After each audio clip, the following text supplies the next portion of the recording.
짧게 한 분 한 분 소개를 드리지는 못하지만 어느 단체에서 오셨다는 것을 말씀드리겠습니다.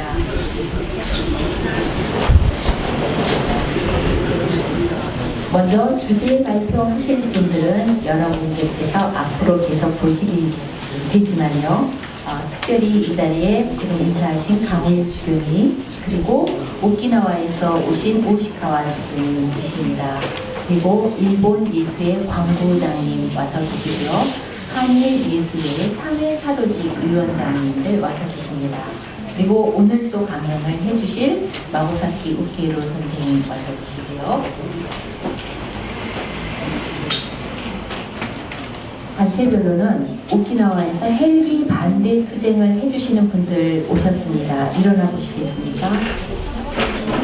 오키나와에서 헬기 반대 투쟁 하시는 분들 오셨습니다.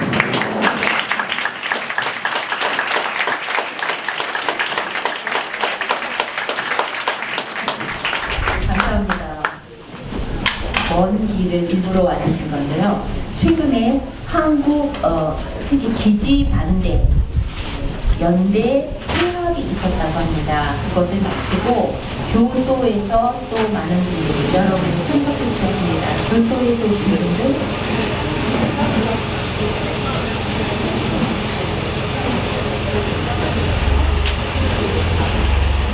예, 반갑습니다.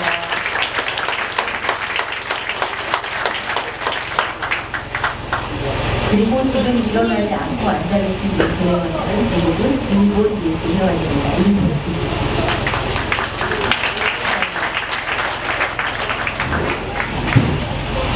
이번 컨퍼런스는 주로 소모임을 주제로 해서 집중적으로 이야기할 수 있는 시간을 가지고 있고요. 평화운동을 하시는 분들 중심으로 모였고요. 그 다음에 특별히 제주도에서도 많은 관심을 가지고 제주도에 계시고 북한에서 오셨고 도구에서도 오셨고 특별히 또 제주도 교육감 이덕문 교육감님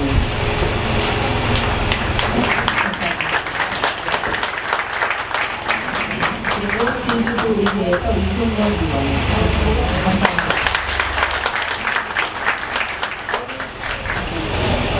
방금 저희가 오늘 이런 자리를 마련하고 진행하는 데에 대한 관심이 크다고 생각하고요. 이번 컨퍼런스를 통해서 서로 이야기를 나누고 무언가를 선언하고 글로 밝히고 끝나는 것이 아니라 구체적으로 우리가 무엇을 할 수 있는지를 생각하고 진행시킬 수 있는 시간이 되기를 바랍니다. 지금부터 주제의 발표에 들어가겠는데요. 작년에는 여러 가지 주제가 있었지만 너에게서 평화가 시작되리라. 그래서 동북아 안보를 중심으로 한 평화 문제에 집중을 했었습니다. 금년에는 평화 문제에 대한 시야를 조금 더 넓혀서 세 개의 주제를 가지고 진행합니다. 우선 제주도에서의 또 하나의 방면 가지가 될 수 있는 알뜨르 기념장 평화공원으로 만들었으면 좋겠다 하는 주제로 한 팀이 이루어지게 되고요. 동북아 안보 평화 연대를 위한 소모임이다 하는 주제가 이루어지게 됩니다. 또한 우리 안에서 평화를 위한 생각, 의식이 생겨날 수 있고 우리의 평화가 전달될 수 있도록 하는 평화교육, 다양한 평화교육에 대한 소모임이 있게 됩니다.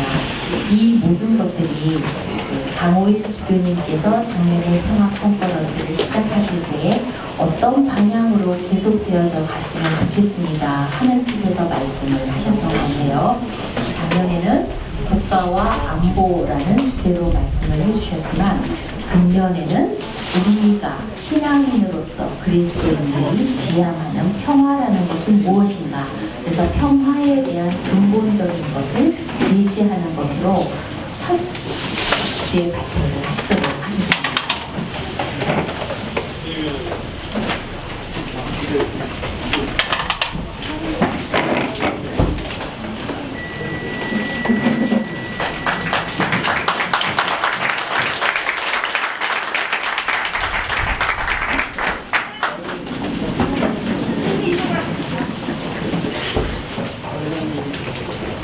네, 자꾸 똑같은 얼굴이 등장해서 죄송합니다.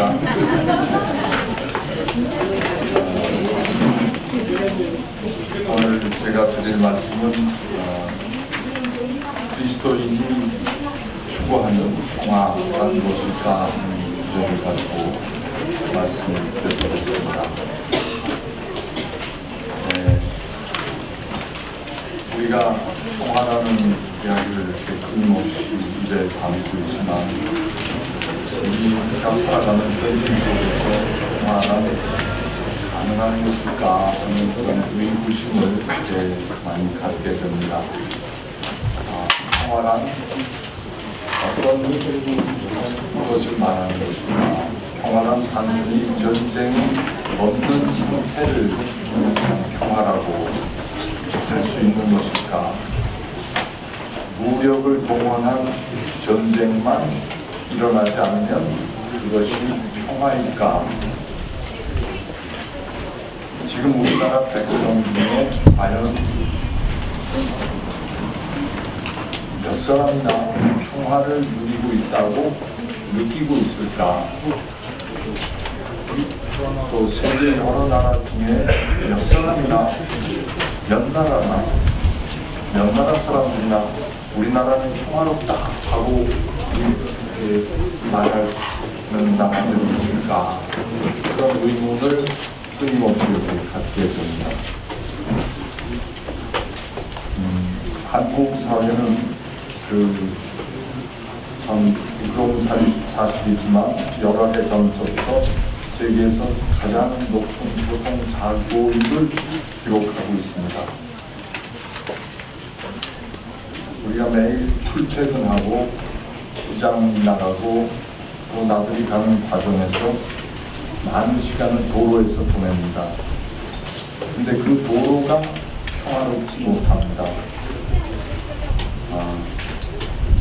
제주는 그래도 아직 좀 여유가 있는 편이지만 대도시로 갈수록 도로는 언제 무슨 일이 일어날지 모르는 아주 위태위태한 곳입니다.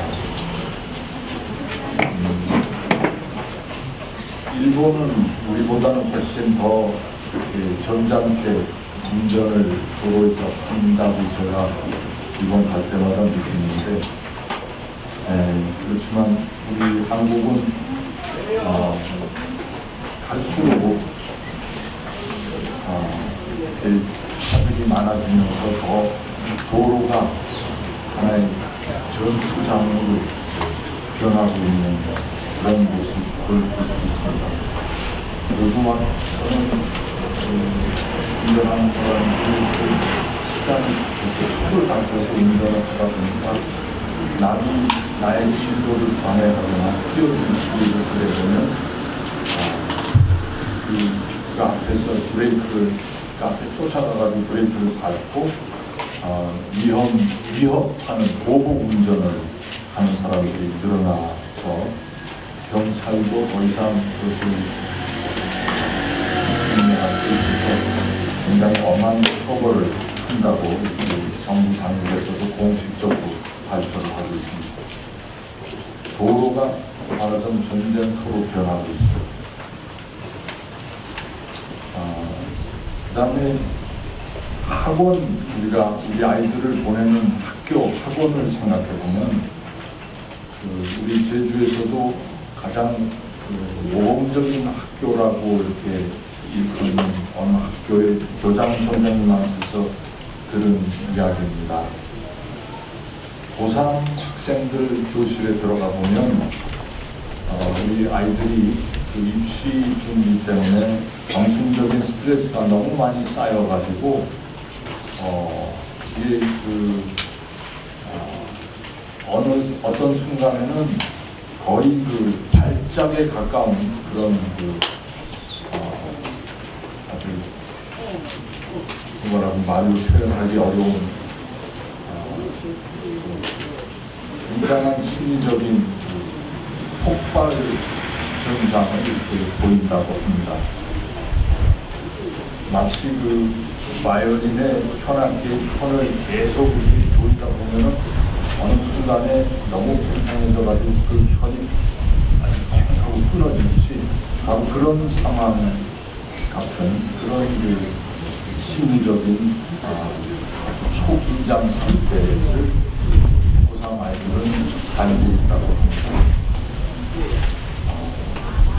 그렇게 해서 한번 발작을 일으키면 선생님도 어떻게 할 수가 없고 동료들도 어떻게 할 수가 없고 그냥 조용히 그 학생의 그런 아주 초긴장 상태가 가라앉도록 기다려주는 수밖에 없다고 합니다. 그렇다면 학원이라는 가장 평화스러워야 될 어디에 아이들의 것을 해소해야 될지 모르니까 자신의 상처와 압박을 다른 동료 학생들에게 어사를 견디지 못해서 겪지 않은 아이들이 해마다 참다가 스스로 목숨을 끊습니다. 웃음과 재치와 낭만이 가득해야 할 청소년들의 공간, 이런 고뇌와 불안, 두려움과 좌절로 가득 차 있습니다. 그래서 사람들은 입시 전쟁이라고 말하죠. 입시 전쟁이 끝나면 전쟁이 다 마무리됩니다. 다음은 취업 전쟁으로 올라갑니다. 우리나라 직장인들의 현실을 분석한 고용노동부 작년 자료를 보았습니다. 5인 이상 300인 미만의 작은 사업체는 그러니까 소위 중소기업 아니면 영세기업이죠. 이런 작은 회사들이 인원 모집을 일할 사람을 찾았는데도 우리나라 전체에서 7만 명을 그 중소기업에서는 사람을 구하지 못했다고 합니다. 부족 인원이 전체의 10.6%에 해당합니다. 그 다음에 소위 경총, 우리나라 경영자 총연합회의 2015년도 금년도 신입사원 채용 실태 자료를 보면 대졸 신입사원 취업 경쟁률이 대기업에 들어가려는 학생들이 35.7대 1로 아주 심한 그 경쟁률을 보이고 있고, 중소기업이 거기에 비하면 훨씬 낮은 6.6대 1의 그 비율입니다. 그 대졸 대학 졸업생들 거의가 보면 다 대기업 취업을 목표로 삼고 있기 때문에, 그래서 한편에서는 대기업 쪽에서는 대기업으로 그 방향을 정한 학생들은 구직난이고, 또 중소기업 측에서는 구직난이 동시에 벌어집니다. 우리가 보통 그 어른들이 생각하기에 청년들이 눈높이를 좀 낮추고 중소기업이나 영세기업으로 일단 진입을 한 다음에 얼마 있다가 좀 더 나은 회사, 형편이 좋은 회사로 상향 이동을 하면 될 텐데, 왜 많은 젊은이들이 몇 년씩 재수를 하면서도 대기업에 가려고 생각하고 있는가. 그 다음에 중소기업 비정규직이 568만 4천 명, 전체 30.2%입니다. 그러니까 결국 대기업에 취업할 수 있는 사람은 10명 중에 1명꼴밖에 안 되고, 나머지 90%가 중소기업이나 아니면 좀 영세한 간해공업 같은 그런 회사에 취업합니다. 그런데 고용노동부가 내놓은 2014년 조사 자료에 의하면 대기업 정규직의 시간당 임금 수준을 100이라고 넣었을 때, 대기업 비정규직은, 대기업 정규직이 100이면 대기업 비정규직은 64밖에 못 받습니다. 그리고 중소기업 정규직은 52 2밖에 못 받고, 그리고 중소기업 비정규직은 35밖에 못 받는다. 중소업체 비정규직은 그러니까 결과적으로 대기업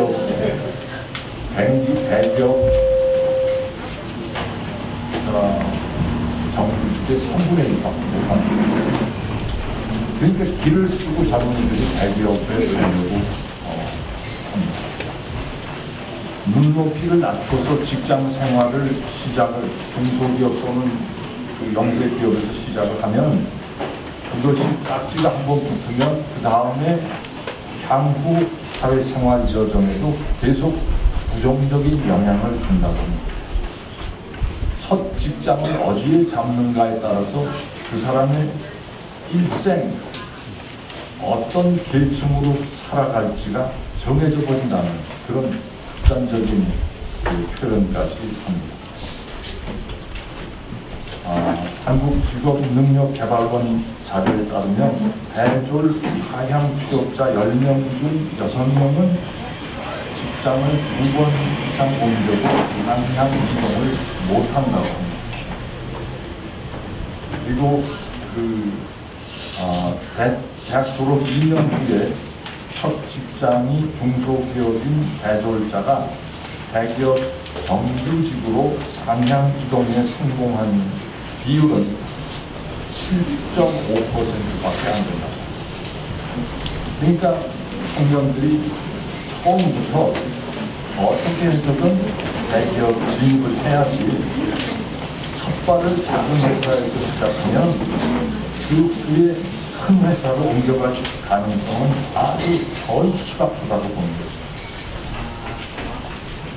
이것이 우리 사회 양극화의 아주 체질화된 현실입니다. 요즘 우리 한국의 현 정권이 추구하는 여러 정책 중 가장 중시하는 대목이 노동개혁이라고 합니다. 정부가 주장하는 노동개혁이란 정부의 발표 표현을 그대로 인용을 해드리면 노동개혁이란 정규직과 비정규직으로 나뉘어 있는 이중 구조의 노동시장을 해소하여 노동시장의 유연 안전성을 높이고 취업에 어려움을 겪는 청년층 100만 명을 구제하여 경제를 활성화하는 일이다. 이렇게 정의하고 있습니다. 근데 여기서 금방 마음에 걸리는 대목은 유연 안전성이라는 개념입니다. 유연성이라고 하면 단적으로 노동자 고용을 하는 유연성이고 그것은 사용자가 노동자를 쉽게 자르고 쉽게 새로 채용할 수 있는 그것을 노동 유연성이라고 합니다. 다시 말해서 노동자 일자리를 사용자가 함부로 이렇게 한다는 얘기인데 안정성이라는 것은 그와 정반대로 노동자의 일자리를 사용자가 함부로 좌지우지할 수 없도록 안정적으로 이렇게 장치하는 것을 보장한다는 얘기입니다. 그러니까 유연성과 안전성이란 완전히 반대되는 상반되는 이율배반적인 개념입니다. 그러니까 한쪽에서는 잘 자를 수 있도록 한다는 얘기고 다른 쪽에서는 동시에 잘리지 않게 하겠다니까 이 상반된 가치를 현실 속에서 어떻게 양립시킬 수 있을 것인지 모를 일입니다. 오늘날 글로벌 경쟁 체제 속에서 기업이 살아남기 위해서 상품 생산에 소요되는 코스트를 최소한으로 줄여야 되는데 코스트의 가장 큰 부분은 노동자의 임금입니다.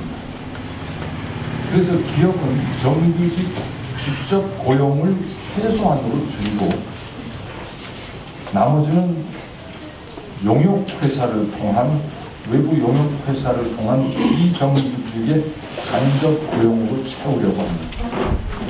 어떤 회사는 그래서 공장을 해외로 옮기거나 아니면 국내 공장을 두더라도 이주 노동자들을 주로 채용해서 인건비를 몇 분의 1로 줍니다. 조금 전에 이야기한 그 대기업 그때 취업한 정규직 직장인의 임금 수준을 100이라고 할 때 중소기업 비정규직 임금 수준이 35라고 제가 말씀드렸었는데 이주 노동자들은 그 중소기업 정규직의 거의 반밖에 못 받습니다. 그래도 이주민들은 자국에서 너무나도 열악한 환경을 탈출하기 위해서 일자리가 없기 때문에 한국에서의 그 가장 열악한 노동 조건을 인내하면서 받아들입니다. 갈수록 늘어나는 이주민들은 국가 간의 심한 경제 수준 격차 때문에 끊임없이 더 나은 삶을 향하여 길을 떠납니다. 제가 한 15년 전쯤에 로마에서 열린 세계 이주민 사목자 대회라는 큰 회의에 참석한 적이 있었습니다. 그때 아프리카에서 온 어느 한 선교사 출신 주교님이 한 이야기가 생각납니다. 그때 그분이 말하기를 지금 아프리카 대륙, 아프리카에서도 그 내륙 쪽으로 들어가는 그 아프리카 사람들의 생활 수준은 영락을 열었습니다.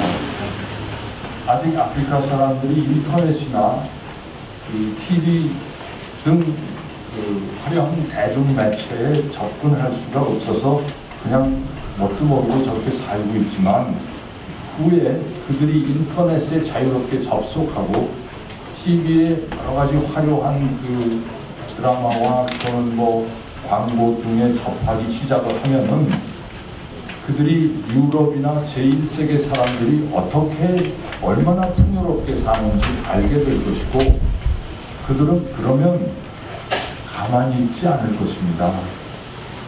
엄청난 민족 대이동이 일어날 수 있는데 그때 과연 이 세계가 그들을 어떻게 감당할지 모를 일입니다. 이런 얘기를 그때 하셨습니다. 지금 그 일이 지금 일어나고 있습니다. 뭐 며칠 얼마 전에 지중해에서 물결에 떠내려온 그 아이란이라는 시리아 난민 아이의 이야기를 우리가 들었습니다만 얼마나 지금 그 이국적인 현실이 일어나고 있는지 아주 상징적으로 보여주는 사건이었습니다.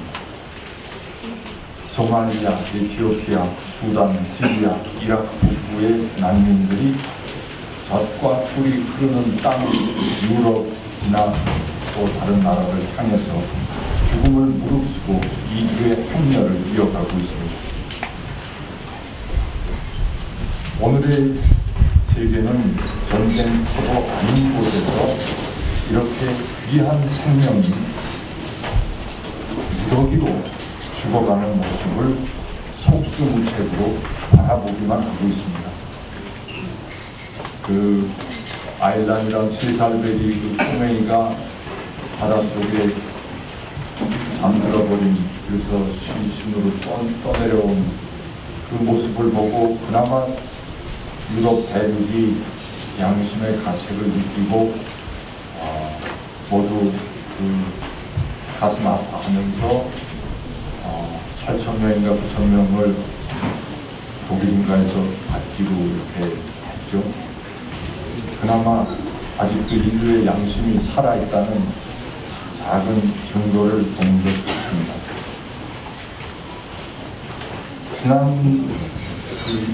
지난 봄에 2015년 3월 달에 한국 교단이 우리 프란치스코 교종께 인사드리고 이렇게 대화의 시간을 가졌을 때 교종께서는 그 소위 아이시스 이슬람 국가에 끊임없이 여러 나라 젊은이들이 몰려가고 있다고 큰 걱정을 저희에게 들려주셨습니다. 중동 지역에서만이 아니라 유럽의 여러 나라 젊은이들이 그곳으로 많이 지원해서 간다고 합니다. 그런데 따져보면 그들은 유럽에서 살기는 했지만 대체로 그 자기 부모 때 아니면 할아버지 때 제3세계로부터 유럽으로 이민해 들어간 이주민의 2세, 3세 자녀들입니다.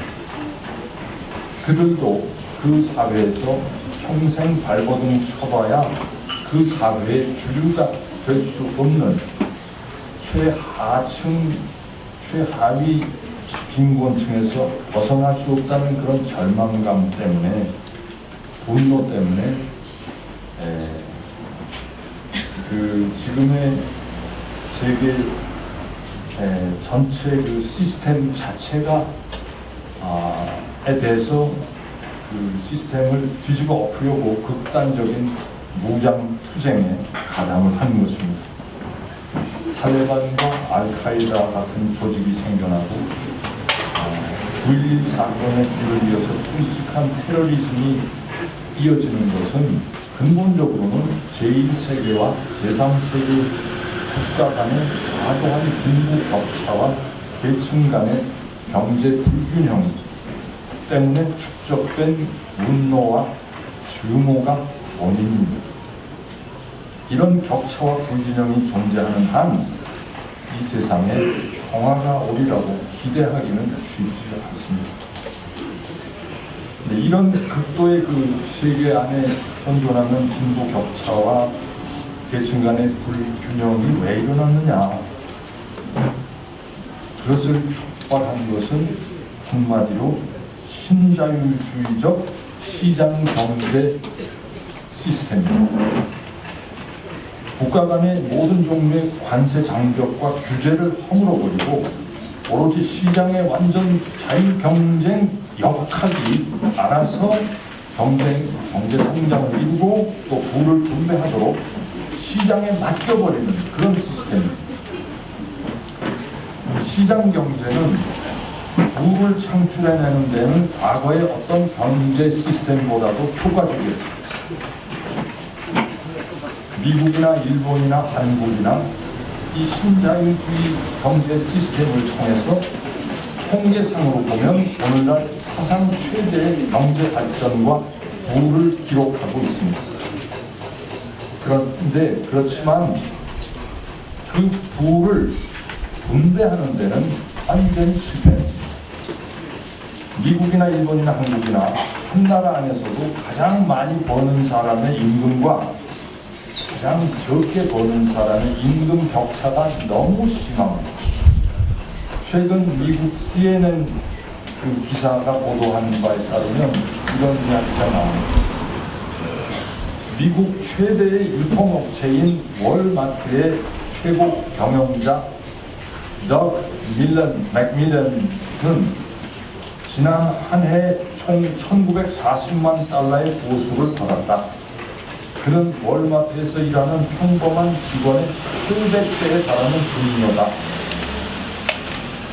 월마트 보통 직원은 1시간에 9달러의 시급을 받는다. 이건 뭔가 엄청나게 잘못된 일이다. 우리나라의 그 삼성전자 안에서도 아마 저도 몰랐는데 사장이 여러 분 계신 모양이죠. 그 중에 IM 부분이라는 것은 IT 분야와 모바일 분야를 합친 그 IM 부문 대표이사 사장 작년 연봉이 145억 7천만 원이었다. 우리나라 노동자가 주 40시간 일하고 최저임금 수준을 환산해서 연봉을 따져보면 제가 어림잡아서 계산해보니까 약 1000배에 해당하는 그런 봉급의 격차입니다. 이런 세상을 그대로 우리가 그냥 방관하면서 평화를 논하는 것이 가능할까?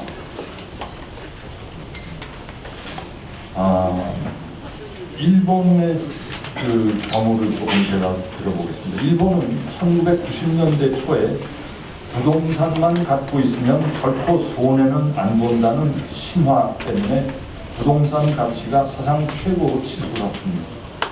그러나 1991년을 고비로 부동산 값이 그 소위 거품이 꺼지기 시작했고 곤두박질 쳐서 그 다음 10년을 급격한 경제 침체기를 겪었습니다. 일본이. 그래서 그 90년대 말 1999년 2월 달에 일본의 그 오부치 수상이 이끄는 오부치 정부는 일본 경제 재생을 향한 전략이라는 그 큰 어떤 목표를 설정하고 경제 전략 회의를 열었습니다. 이 전략 회의가 만들어낸 그 캐치프레이즈는 건전하고 창조적인 경쟁사회, 건전하고 창조적인 경제사회, 경쟁사회라는 게 이 오부치 정부의 그 경제 전략 키워드였습니다. 그것은 미국에서 태어난 신자유주의를 일본 경제 재생의 기본 이념으로 선택한 결단이었습니다. 이 결단으로 일본은 모든 분야에서 자유화, 국제화, 규제 완화라는 세 가지의 그 세부 목표를 설정하고 있는 힘을 다해서 이 세 가지 목표를 달성하려고 했습니다. 그때 이 자유화, 국제화, 규제 완화의 정책을 그 전략을 주도한 사람이 일본 그 경제학자 중에 나카타니 이와오라는 분이 있었다고 합니다. 이 나카타니라는 그 분은 기업가 출신이기도 하고 또 경제 관료이기도 했는데 이분이 나중에 요새 와서 자신이 그때 그 90년대 말에 전력 투구에서 추진했던 신자유주의적 경제 시스템의 선택에 대해서 지금에 와서 굉장히 그 후회와 어떤 회한에 가까운 고백을 이렇게 표현하고 있습니다.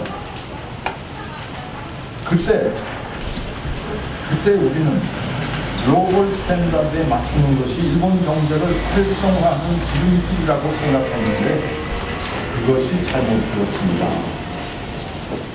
미국의 잘못된 설계를 뒤따르며 일본이 이렇게 많은 문제를 끌어안게 될 줄은 몰랐습니다. 신자유주의는 능력이 있는 사람에게는 좋지만 이윤 추구라는 대명제 앞에 신뢰, 평등, 연대라는 사회적 가치는 해체해버리는 아주 위험한 사상입니다. 따로따로 고립된 개체보다 연대하는 집단으로서의 경제 시스템이 과제입니다. 이거를 만들어야 된다는 이야기입니다.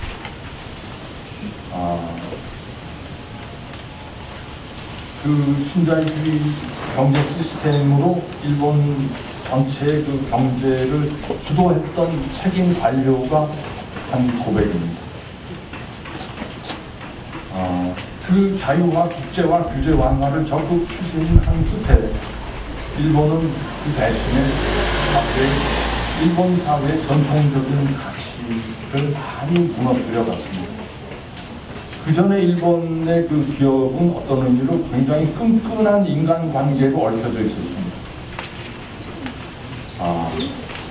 경영자와 노동자는 마치 극단적으로 그때 일본 안에서도 그 비유하기를 마치 옛날에 그 어느 그 봉건 영주의 그 영주와 그 밑에 그 신하들 사이에 목숨을 건 어떤 충성 관계와 비슷한 그런 그 끈끈한 인간관계가 기업의 기업주와 사용자와 그 근로자 사이에 있었다고 그때는 그 자신들이 그렇게 생각하고 있었어요.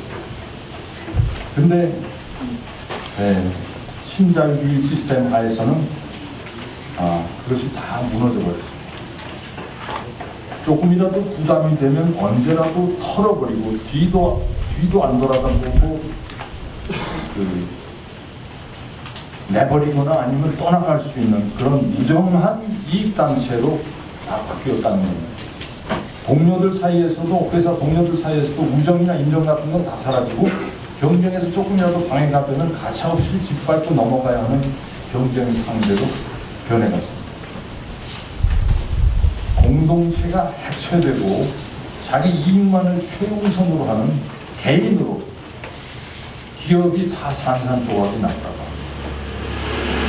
났다니라는 아까 관료의 후회 어린 고백은 이렇게까지 붕괴되고 메말라버린 일본 사회에 대한 탄식이고 한탄입니다. 저는 이 사람의 이 고백은 굉장히 중요한 깨달음과 인식을 드러낸 표현이라고 생각합니다. 아무리 경제가 중요해도 우리 인간들 사이의 신뢰와 평등과 연대라는 가치가 해체돼서는 절대로 안 되겠다는 깨달음입니다. 경제가 인간의 기본권과 기본적 가치를 대체할 수 없다는 깨달음입니다. 일본은 그나마 오늘에 와서 신자유주의의 선택이 아주 잘못된 선택이었다는 것을 그나마 깨닫는 경제 전문가들이 있는 데 비해서 우리 한국 정부와 그 정부에 봉사하는 경제 전문가들은 아직도 신자유주의라는 신화에 사로잡혀서 다른 데는 거들떠볼 생각도 안 하고 있습니다. 그것이 그 신자유주의라는 신화가 우리 사회를 얼마나 비인간화하고 콩가루 집안으로 만드는지 전혀 눈치채지 못하고 있으니까 정말 이 사회에서 우리가 양극화를 극복하고 어떻게 평화로운 세상을 건설할 수 있을지 참 전망이 보이지 않습니다. 이런 세상 속에서 우리가 그러면 어떻게 평화를 구현해 나갈 것인가. 프란치스코 교宗께서 작년 2014년 세계 평화의 날 메시지를 통해서 말씀해 주신 것이 저희에게는 큰 어떤 방향 제시가 되리라고 봅니다. 그분은 한마디로 형제, brotherhood, 그것이 평화의 바탕이며 평화로 가는 길임을 선포하셨습니다. 세상의 평화를 이루기 위해서는 아무리 민족이 다르고 문화가 다르고 국적이 다르고 계층이 달라도 근본적으로 하느님께서 창조해 주신 가족의 일원이라고, 가족의 일원이고 또 서로 형제라는 그런 성서적인 가르침에 되돌아가서 출발하지 않으면 안 된다고 가르치셨습니다. 교종께서는 형제를 향한 그 하나님의 부르심을 설명하기 위해서 구약의 맨 시작에 있는 카인과 아벨 이야기에서 출발하셨습니다. 아벨은 양치기였고 카인은 농부였습니다. 아벨은 유목 문화를 상징하는 사람이었고 카인은 농경 문화를 상징하는 사람이었습니다. 문화가 다르고 활동하는 영역도 다르고 사상도 달랐을 것입니다. 유목민들은 가축을 키우면서 목토지를 찾아서 이동합니다. 농경민은 한자리에 정주하면서 땅을 일구고 그래서 땅에 대한 집착이 굉장히 강하고 남이 자기 땅에 들어와서 경작지를 훼손하는 것을 절대 허용하지 않습니다. 유목민과 농경민은 그래서 근원적으로 충돌하게 되어 있습니다. 이렇게 서로 판이하게 다른 유목민과 농경민이 서로의 다른 점을 인정하거나 수용하지 않고 자기 관점에서만 바라본다면 둘 사이는 결국 싸울 수밖에 없습니다. 폭력이 탄생합니다.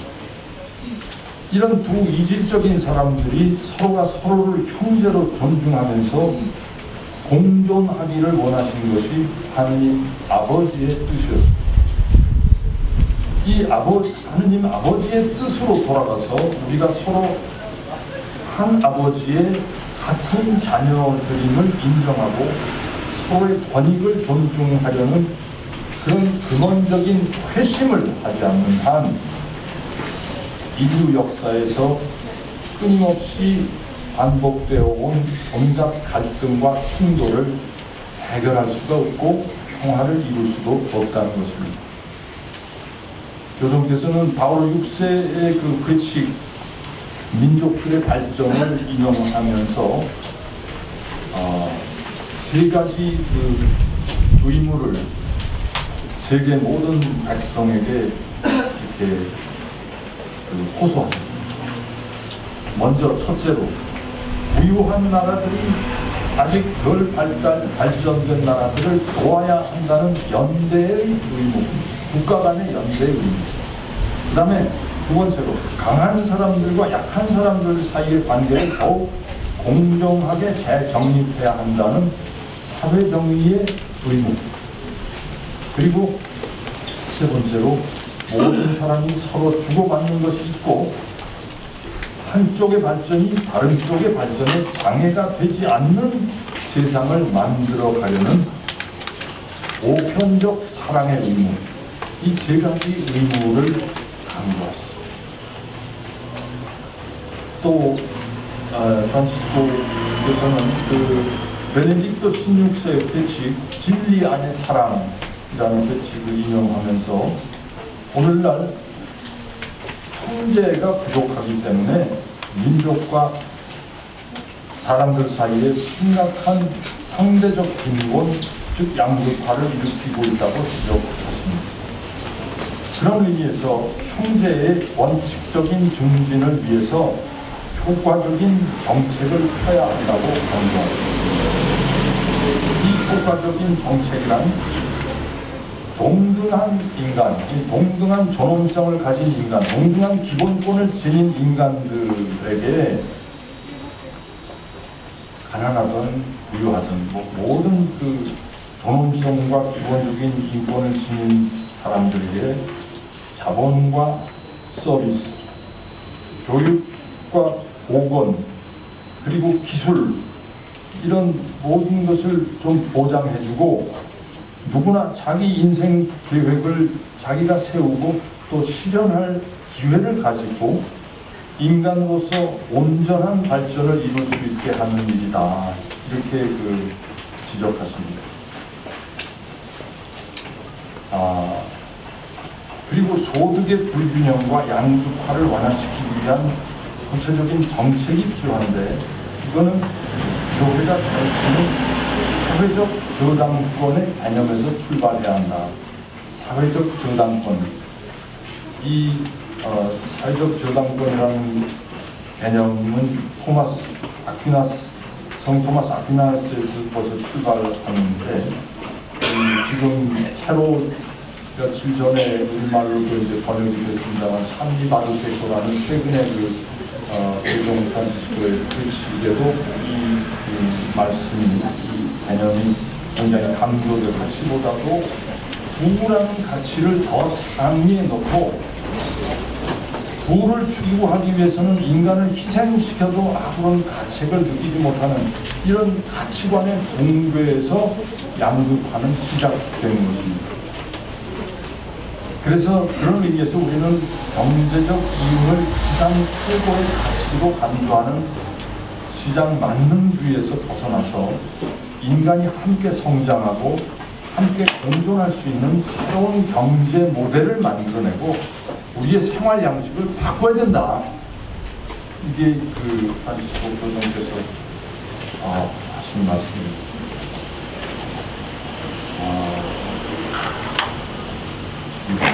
시간이 시간 재지라는 지났습니다.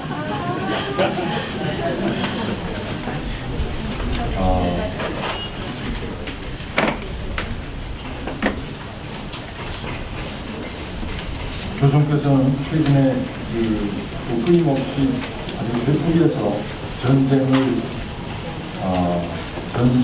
그 참혹한 그 상태를 이렇게 안타까워하면서 무방비 상태로 전쟁의 피해를 겪는 이들에게 그리스도의 사랑을 가져가고 상처받은 이들, 군주민들, 난민과 강제 이주민들 그리고 공포 속에 살아가는 모두에게 봉사하는 것이 교회의 사명이다 이런 말씀이십니다. 교회는 고통받는 사람들의 신음소리를 책임자들에게 들려주고 온갖 형태의 적의와 폭력, 인간 기본권의 침해를 멈추게 하려고 목소리를 높일 수밖에 없다 이렇게 해주십니다. 그리고 아주 강한 톤으로 선언해 주십니다. 이러한 이유에서 저는 무력을 통하여 폭력과 죽음을 확산시키는 모든 이들에게 강력히 호소합니다. 여러분이 지금 무찔러야 할 적으로 여기는 사람이 바로 여러분의 형제나 자매임을 깨달으십시오. 그리고 무기를 든 손을 거두십시오. 무력의 길을 포기하고 대화와 용서와 화해를 통하여 다른 이들을 만나러 가십시오. 그리하여 여러분 주위에 정의와 신뢰와 희망을 다시 세우십시오.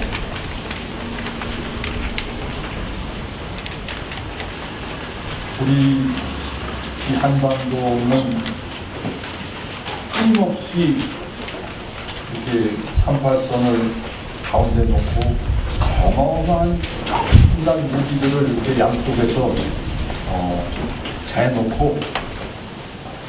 조준해놓고 방아쇠만 보탄만 누르면 상대방이 불바다가 되도록 그렇게 준비하고 있습니다.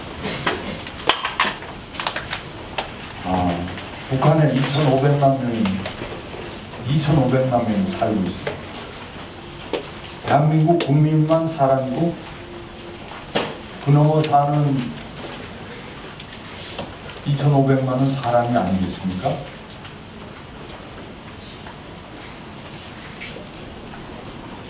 우리가 조금만 북한과 관계된 또는 북한의 호의적인 얘기를 하면은 종북이라는 그런 단어로 이렇게 재단을 해버립니다. 그리고 북한이야말로 철저히 이 지구상에서 사라져야 할 철천지 원수의 나라이고 정말 악의 악이라는 그런 대전제를 우리 국민들이 많이 자기도 모르는 사이에 지난 70년 동안 그걸 쌓아왔습니다.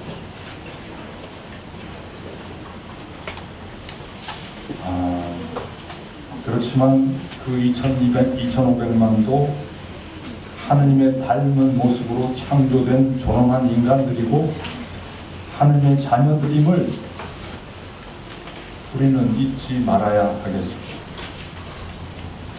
우리는 지금 그러지 않아도 해마다 북한이 사용하는 국방비에 그게 얼마나 정확한 통계인지 모르지만 거의 34배의 국방비를 우리 남쪽에서 쏟아붓고 있다고 합니다. 그것도 모자라서 자꾸 국방비를 해마다 올려갑니다. 생명을 빼앗는 것밖에는 쓸모없는 쇳덩어리 포탄과 무기에 천문학적인 예산을 쏟아붓고 또 이런 대결의식 때문에 같은 남한 사람들까지도 그렇게 종북이라는 이상한 단어를 발명을 해서 얼마나 소모적인 논란을 이어가고 있는지 모릅니다. 이런 무조건적인 대결의식을 우리 안에서 극복하지 못하는 한 우리나라는 통일하기도 어렵고 통일이 된다고 해도 아마 끝없는 차별과 증오의 그 악순환을 되풀이하지 못할 것이 아닌가 하는 생각이 듭니다. 오늘 우리가 이 세상에서 진실로 평화를 실현하려고 한다면 우리는 성 토마스의 말씀과 교종 프란치스코의 말씀을 다시 한번 상기해야 하겠습니다. 인간은 재화를 소유할 수 있지만 소유자는 그 재화를 자기만의 소유물이 아니라 공유물로 여겨야 합니다. 여러분이 지금 무찔러야 할 적으로 여기는 사람이 바로 여러분의 형제나 자매임을 깨달으십시오. 감사합니다.